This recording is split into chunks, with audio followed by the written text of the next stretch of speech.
Rockvale mountain retreat, Kakkadampoyil, Nayadampoyil.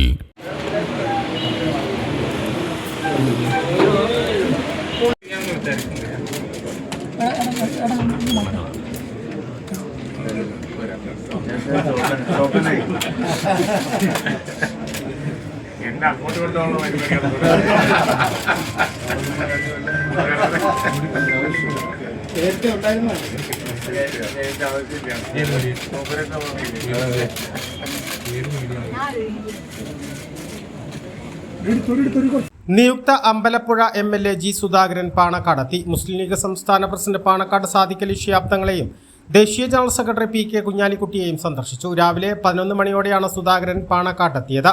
Sadiq Ali Shihab തങ്ങളുമായും PK കുഞ്ഞാലിക്കുട്ടിയുമായും അദ്ദേഹം ചർച്ച നടത്തി. SNDP ജനറൽ സെക്രട്ടറി എന്ന നിലയിലാണ് താൻ വെള്ളാപ്പള്ളി നടേശനെ ആദരിച്ചതെന്നും വെള്ളാപ്പള്ളി ചുമ്മാ കയറി ആ പദവിയിൽ എത്തിയതല്ലെന്നും അദ്ദേഹം പറഞ്ഞു. മലപ്പുറത്തെ അധിക്ഷേപിച്ചതിന് മറുപടി പറഞ്ഞിട്ടുണ്ട്. ആ പരാമർശം ശരിയല്ലെന്ന് നേരത്തെ പറഞ്ഞതാണ്. മുസ്ലിങ്ങൾക്ക് എതിരെ പറയുന്നത് ശരിയല്ലെന്നും താനും നേരത്തെ പറഞ്ഞിട്ടുണ്ടെന്നും അദ്ദേഹം വ്യക്തമാക്കി. കഴിഞ്ഞ ദിവസം വെള്ളാപ്പള്ളി നടേശനെ സന്ദർശിച്ചിരുന്നു. SNDP general secretary. നിങ്ങൾ നേരത്തെ പറഞ്ഞ പോലെ മലപ്പുറത്തിന് വലിയ അധിക്ഷേപം നടത്തിയ ആളാണ്. നിങ്ങൾ ചോദിക്കുന്ന അസംബന്ധമാണ്. SNDPയുടെ ജനറൽ സെക്രട്ടറിയാണ് അദ്ദേഹം. ലക്ഷക്കണക്കിന് അദ്ദേഹത്തെയാണ് കണ്ടത്. മലപ്പുറമായിട്ട് അതിന് എന്താ അദ്ദേഹം മലപ്പുറത്ത് അധിക്ഷേപിച്ചതിന് മറുപടി പറഞ്ഞോണം. അതിന് അതെന്ന് എല്ലാവരും പറഞ്ഞു. അധിക്ഷേപിച്ചതിന് മറുപടി പറഞ്ഞോളണം. അങ്ങനെ മുസ്ലിങ്ങൾക്കെതിരായി പറയുന്നത് ശരിയല്ലെന്ന് ഞാനും പറഞ്ഞിട്ടുണ്ട്. നടേശന്മാരുടെയും പിണറായിയുടെയും പ്രവർത്തനമാണ് വലിയ വിജയം ഉണ്ടാക്കിയതെന്ന് സലാം പറഞ്ഞിട്ടുണ്ടായിരുന്നു. അതൊക്കെ സലാമിനോട് ചോദിച്ചോളൂ. അതൊന്നും പറയാനല്ല ഞാനോട് വന്നത്. കേട്ടല്ലോ. മുസ്ലിം ലീഗിനെതിരെ നിരന്തരമായി തെരഞ്ഞെടുപ്പ് ഫലത്തിന് ശേഷം പറഞ്ഞല്ലോ. അത് പറഞ്ഞല്ലോ. അതിനോട് പൊന്നാടാൻ നിൽക്കുമ്പോൾ സ്വാഭാവികമായിട്ട് സോഷ്യൽ മീഡിയയിലൊക്കെ വലിയ വിമർശനം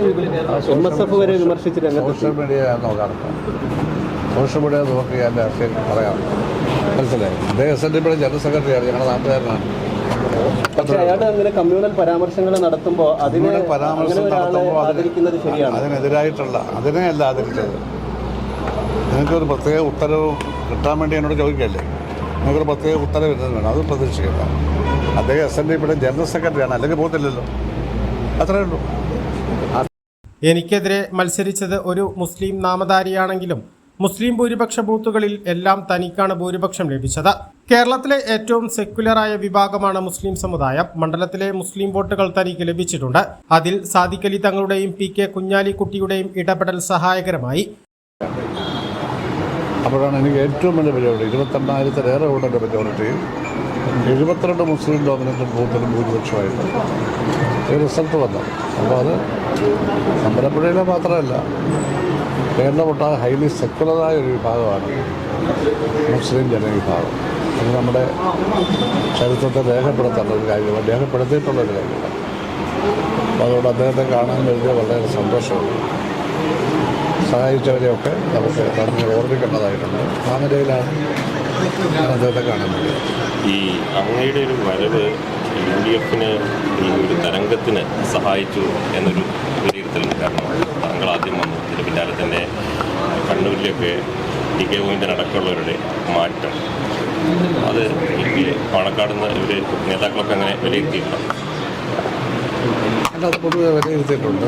അതേപ്പറ്റി കൂടുതലായിട്ട് ആ നിലയിൽ ഞാൻ വിശദീകരിക്കാൻ പോയിട്ടില്ല. പക്ഷെ അതൊരു വസ്തുതയാണല്ലോ. പിന്നെ ഗോവിന്ദനും കുഞ്ഞികൃഷ്ണനും ഒന്നുമായിട്ട് ഞാൻ ഇതുവരെ ബന്ധപ്പെട്ടിട്ടില്ല. ഞങ്ങളൊന്നും തമ്മിലൊരു ആശയവിനിമയം നടത്തിയിട്ടുമില്ല. അങ്ങനെ പലപ്പോഴൊന്നുമല്ല. ഞാൻ കാൻഡിഡേറ്റ് പ്രഖ്യാപിക്കുന്ന ആരുടെയെങ്കിലും പിന്തുണ ഉണ്ടാകുമെന്ന് പ്രതീക്ഷയില്ല. പക്ഷെ പെട്ടെന്ന് തന്നെ UDF കോൺഗ്രസ് മുസ്ലിം ലീഗ് പിന്തുണ പ്രഖ്യാപിച്ചു. അത് വലിയൊരു പിന്തുണയായി, അത് താങ്ങായി, തടലായി, അതൊരു വലിയ രക്ഷാകവചമായി. എല്ലാ പ്രവർത്തനവും കോൺഗ്രസ് മുസ്ലിം ലീഗ് നടത്തിയിരിക്കുകയാണ്. ഒരു പോസ്റ്റ് പോലും ഒട്ടിക്കാൻ എനിക്ക് ആരെയും ചോദനപ്പെടുത്തേണ്ടി വന്നില്ല. എല്ലാവരും തന്നെ ചെയ്തു. ഏറ്റവും കുറച്ച് ഇലക്ഷൻ എക്സ്പെൻഡിച്ചർ നടത്തിയ ഞാനായിരിക്കും കേരളത്തിൽ. ആ നടത്തിയ എക്സ്പെൻഡിച്ചറിൻ്റെ 80% കോൺഗ്രസ്സാണ് ചെലവഴിച്ചത്. അവരാണത് ചെലവഴിച്ചത്.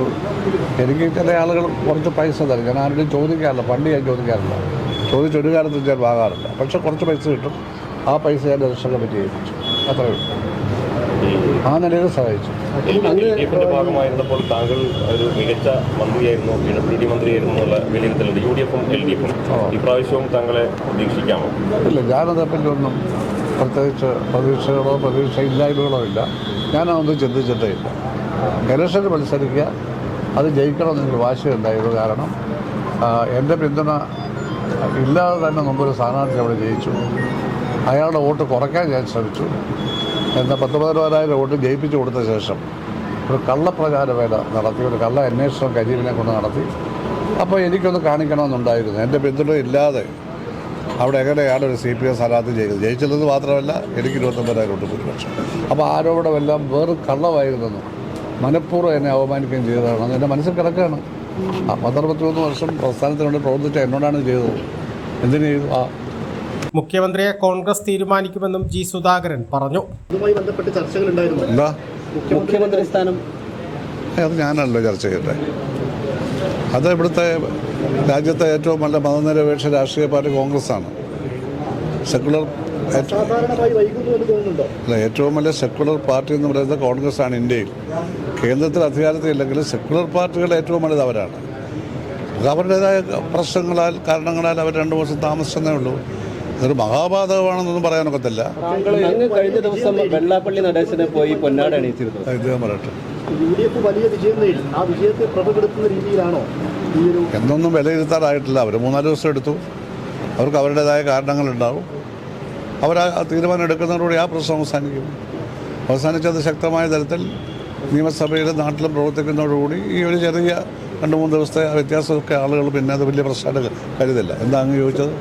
ഉയരങ്ങളിൽ രാപ്പാർക്കാം, കണ്ണുകളിൽ കുളിർമിയേകും കാഴ്ചകളുടെ ആനന്ദവിസ്മയമൊരുക്കി റോക്ക്വെൽ മൗണ്ടൻ റിട്രീറ്റ്. സമുദ്രനിരപ്പിൽ നിന്ന് 3000 അടി ഉയരത്തിൽ ഊട്ടിയും കൊടൈക്കനാലും നൽകുന്ന കുളിർമയും സൗന്ദര്യവും കക്കാടംപൊയിയിൽ റോക്ക്വെൽ നിങ്ങൾക്ക് സമ്മാനിക്കും. കലാത്മകമായി സജ്ജീകരിച്ച 8 ഹട്ടുകളും പ്രത്യേകം സജ്ജമാക്കിയ swimming pool, children's play area, restaurant സൗകര്യം എല്ലാം കൊണ്ടും നിങ്ങളുടെ ഫാമിലിക്കൊപ്പം ആനന്ദവേളകൾ ആഘോഷമാക്കാം. Rockwell mountain retreat, Kakkadampoyil, Nayadampoyil.